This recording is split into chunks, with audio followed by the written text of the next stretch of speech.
नमस्कार दोस्तों, हिंदी सिनेमा में कुछ ऐसी अभिनेत्रियां होती हैं जिनका नाम सुनते ही उनके चेहरे की मुस्कान, अभिनय और उनका अंदाज याद आ जाता है। उनमें से एक नाम है तनुजा मुखर्जी। तनुजा 1960 और 70 के दशक की लोकप्रिय अभिनेत्री रही। उन्होंने रोमांस, कॉमेडी और ड्रामा सभी तरह की भूमिका निभाई। साथ ही वे नितून की बहन और काजोल की मां होने के कारण भी भारतीय फिल्म जगत में एक अलग पहचान रखती हैं। प्रारंभिक जीवन। तनुजा का जन्म 23 सितंबर 1943 को मुंबई में हुआ। उनका पूरा नाम था तनुजा समर्थ मुखर्जी है।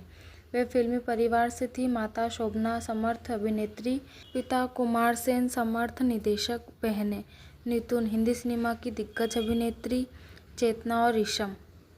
बचपन से ही फिल्म और अभिनय के माहौल में पली बढ़ी। उनकी मां ने हमेशा उन्हें स्वतंत्र और आत्मनिर्भर महिला बनाने के लिए प्रेरित किया। शिक्षा और बचपन। तनुजा ने अपनी शिक्षा मुंबई और पुणे में पूरी की। पढ़ाई के साथ साथ उन्होंने अभिनय और कला में गहरी रुचि दिखाई। बचपन में ही फिल्मों में काम करने की प्रेरणा मिली। फिल्मी करियर की शुरुआत। तनुजा ने बाल कलाकार के रूप में 1950 में फिल्म हमारी बेटी में काम किया। मुख्य अभिनेत्री के रूप में 1960 में छबली से डेब्यू किया। उनकी मासूमियत, चुलबुलापन और आकर्षण व्यक्ति ने उन्हें दर्शकों की पसंद बना दिया। सफलता का दौर। 1960 और 70 के दशक में तनुजा लगातार हिट फिल्में में काम करती रही।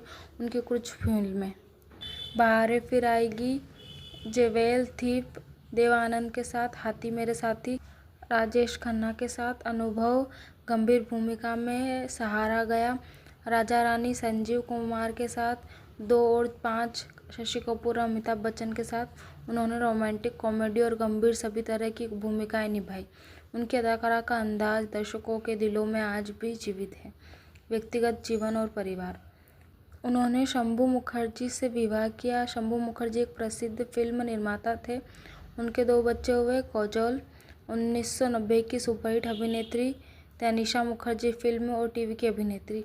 शादी के बाद तनुजा ने फिल्मों से दूरी बनाई, लेकिन कभी कभी चरित्र भूमिकाओं में नजर आती रही। बेटियों की परवरिश और संघर्ष। तनुजा ने अपनी बेटियों को फिल्मों में करियर बनाने के लिए प्रोत्साहन किया। उन्होंने अपने व्यक्तिगत जीवन और फिल्मी करियर के बीच संतुलन बनाए रखा। काजोल की सफलता में उनकी बड़ी भूमिका रही। बंगाली फिल्मों में योगदान। तनुजा सिर्फ हिंदी फिल्मों तक सीमित नहीं रही, उन्होंने बंगाली फिल्मों में भी अभिनय किया। बंगाली सिनेमा में उनकी अभिनय की सराहना की गई। आखिरी करियर और चरित्र भूमिकाएं। 1980 के बाद तनुजा ने मां, सास और बुजुर्ग किरदारों में अभिनय करना शुरू किया। उन्होंने फिल्मों और टीवी में कई यादगार भूमिकाएं निभाई। उनकी अभिनय शैली और आज भी कई अभिनेताओं के लिए प्रेरणा है। सम्मान और पुरस्कार। तनुजा को उनके योगदान के लिए कई पुरस्कार मिले।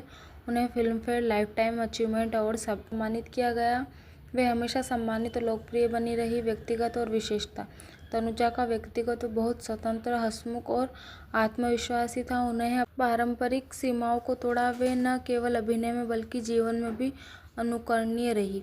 निष्कर्ष। दोस्तों, तनुजा मुखर्जी हिंदी सिनेमा की उन अभिनेत्रियों में से है जिन्होंने 60 और 70 के दौर को यादगार बनाया। वे ग्लैमर, प्रतिभाशाली, प्रेरणादायक अभिनेत्री हैं। उनकी बेटियां काजोल और तनिषा भी बॉलीवुड में अपनी पहचान बना चुकी हैं। तनुजा का जीवन दर्शाता है सपने, मेहनत और आत्मविश्वास से कोई भी इंसान सफलता पा सकता है। धन्यवाद दोस्तों। अगर आपको हमारी वीडियो अच्छी लगी हो तो लाइक, सब्सक्राइब एंड कमेंट।